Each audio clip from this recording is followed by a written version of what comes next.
Dans un Dahomey en pleine transformation, au cœur des quartiers d'Agbokou à Porto Novo, naît en 1975 une ambition qui allait marquer des générations. Une savonnerie créée par la volonté du gouvernement pour renforcer l'autonomie industrielle du pays et répondre à un besoin essentiel, offrir aux Béninois des savons accessibles. 50 ans plus tard, cette ambition résonne encore.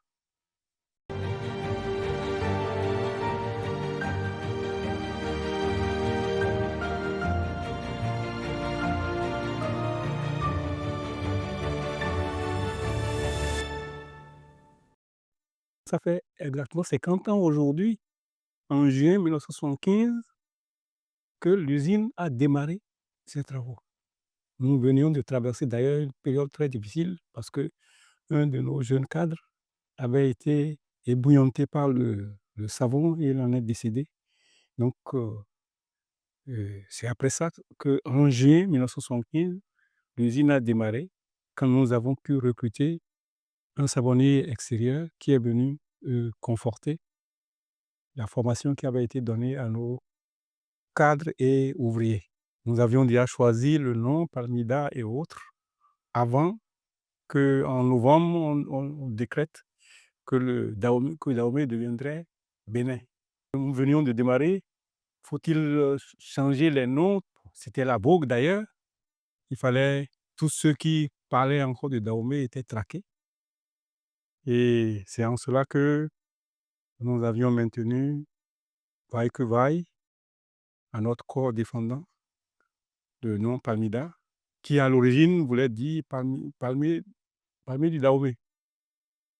Mais nous avions gardé et ça m'a d'ailleurs valu des persécutions un peu, puisque en 1981, quand le président de l'Assemblée nationale, Bilon Guezo, était arrivé pour faire une visite à la savonnerie, il m'avait demandé quelle est la signification de Palmida.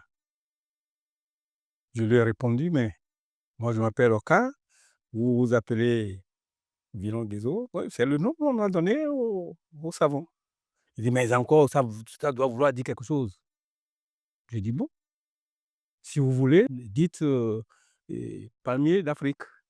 C'était un piège qui m'était tendu pour que je puisse dire palmier du Dahomey, pour qu'on puisse là, me taxer de contre-révolutionnaire à l'époque.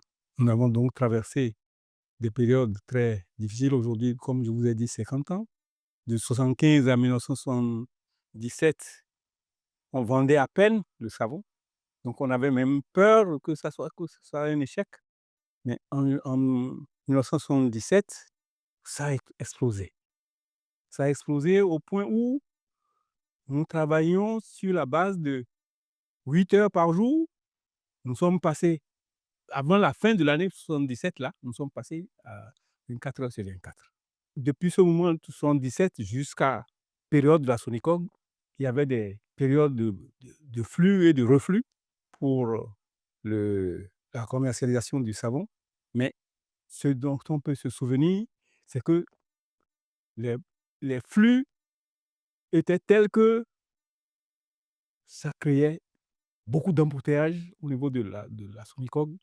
Qui peut trouver du savon, qui peut ne pas trouver du savon. Le projet savonnerie était une affaire du conseil présidentiel. Avant le coup d'État, ils avaient déjà décidé que ce serait à Porto Novo. Ils avaient déjà pris le site de l'ancien African Petroleum Terminal où on recevait tout le carburant du Dahomey à l'époque venant du Nigeria par la lagune. Donc, c'est ce site-là qui est encore aujourd'hui le site de la savonnerie. Avant qu'on arrive et qu'on finalise, ils avaient déjà commandé le matériel. Quand je suis arrivé pour continuer, on a dû réajuster un certain nombre de choses par rapport au matériel, par rapport au site, ainsi de suite. Donc, en fait, c'est le conseil présidentiel qui a décidé d'implanter la savonnerie à Porto-Novo et qui a choisi ce site-là. Moi, j'étais un des premiers à être recruté sur le projet. il y avait un Français qui s'appelle monsieur Thésée, qui dirigeait toute la phase dont j'ai parlé tout à l'heure. Donc quand je suis arrivé et qu'on devait passer à la phase vraiment pratique, on a décidé de former des cadres et nous avions envoyé 2 cadres à l'extérieur pour se faire former. Ils ont fait 6 mois de formation à l'extérieur, mais l'accident dont je vous ai parlé était tel que nous avons compris que la formation n'était pas suffisante. Quand on a voulu démarrer, que le montage a été fait, parce que le montage, nous avions appelé un cadre italien, puisque le matériel est italien, qui était venu pour superviser le montage des machines. Et c'est un temps, nous avions envoyé donc 2 cadres à l'extérieur pour se faire former. Ils étaient arrivés avant la phase où on devait démarrer.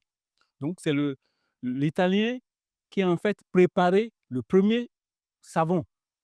Et c'est dans la phase, quand on prépare le savon pour faire les essais, dans la phase des essais, il fallait réchauffer le savon.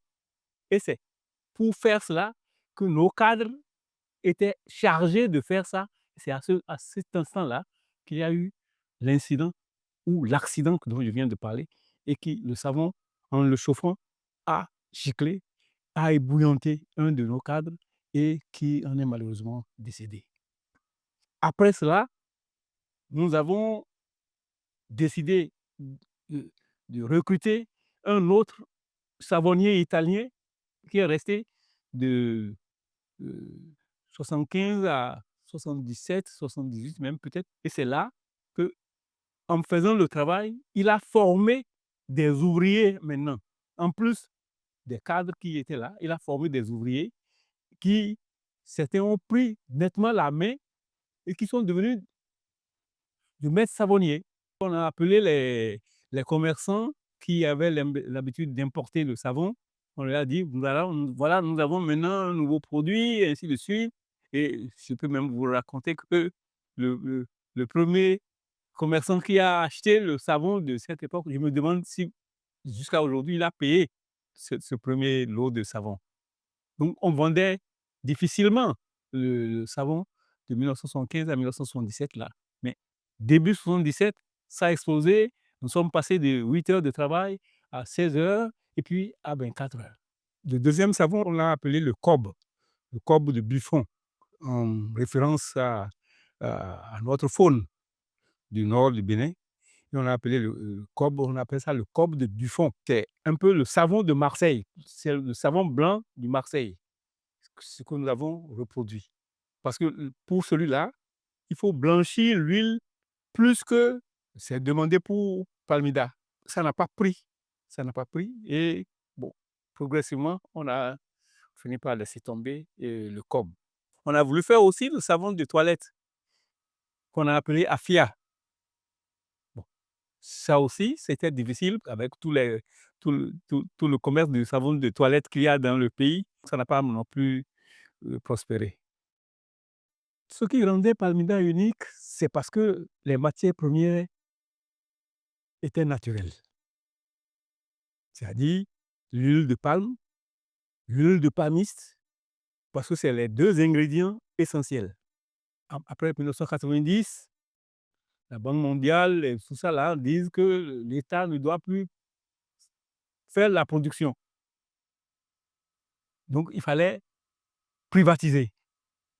Donc il y a eu la lutte, tout ça là. Est-ce qu'il faut faire une société d'économie mixte? Est-ce qu'il faut faire chose? Finalement, la Sonicoc, qui comprenait la savonnerie, l'huilerie de palme, l'huilerie de palmiste, et en gestation à cette époque-là, l'huilerie de Boycon, qui devait servir à fabriquer uniquement l'huile de graines de coton.